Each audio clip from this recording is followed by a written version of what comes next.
Hello friends, তোমরা কেমন আছো? আমি খুব ভালো আছি। তো ফার্স্টে চাউমিনটাকে সেদ্ধ বসিয়ে সেদ্ধ থেকে উঠিয়ে নিলাম, তারপর সবজিগুলোকে কেটে নিয়েছি। দেখো, কড়াই গরম করে নিই, কড়াইয়ের মধ্যে তেল দিয়ে দিলাম। তো তারপরে সব ভাজাগুলো দিয়ে দেবো, ভাজবো বলে।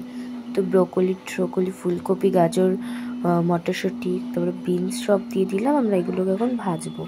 তো দেখো, ভালো করে আমরা এটাকে নাড়িয়ে চাড়িয়ে ভেজে একটু লবণ দিয়ে নিলাম, স্বাদ অনুযায়ী লবণ, একটুখানি জাস্ট সামান্য অনুযায়ী আর হলুদ দিয়ে দিলাম। তুমি হলুদটা না দিলেও পারবে, মানে হবে আর কি। তারপরে তখন ভালো করে ভেজে নিচ্ছি ব্রোকলিগুলোকে, সব কিছু সবজিটাকে ভেজে নিই। তারপরে পেঁয়াজ কুচিগুলো দিয়ে দিলাম, পেঁয়াজ কুচি দিয়ে এবারে ভালো করে নাড়িয়ে চাড়িয়ে ভেজে নেব।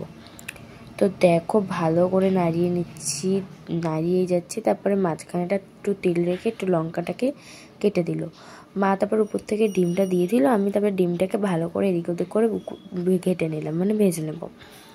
তো দেখো, আমি প্রায় ভাজা হয়ে গেছে, আমি প্রায় ভেজে নিয়েছি। তো তারপরে আর কি একটুখানি সোয়া সস দিয়ে দেবো। তো একদম সামান্য অনুযায়ী সোয়া সস দিয়ে দিলাম। দেখো, সোয়া সস দেওয়ার পরে আমি চাউমিনের মানে সবজিগুলোকে ভালো করে নাড়িয়ে নিচ্ছি। তো নাড়িয়ে নেওয়ার পর চাউমিনগুলোকেও ঢেলে দিয়েছি। তো চাউমিনগুলোকে ঢেলে দেওয়ার পর তারপরে ভালো করে নাড়িয়ে নিচ্ছি। তারপরে মা উপরে বললো এর মধ্যে আরেকটু চাউমিন ছিল, সেগুলো মা একটু কাচিয়ে দিয়ে দিল।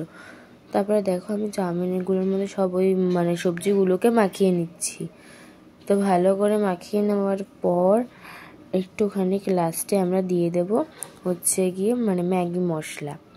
সে ম্যাগি মশলা দিয়ে দিচ্ছে। আমাদের চাউমিন রেডি। তোমাদের ভিডিওটা কেমন লাগলো অবশ্যই কিন্তু কমেন্ট করো, কমেন্ট করতে ভুলো না। আর সবাই ভালো থেকো, টাটা।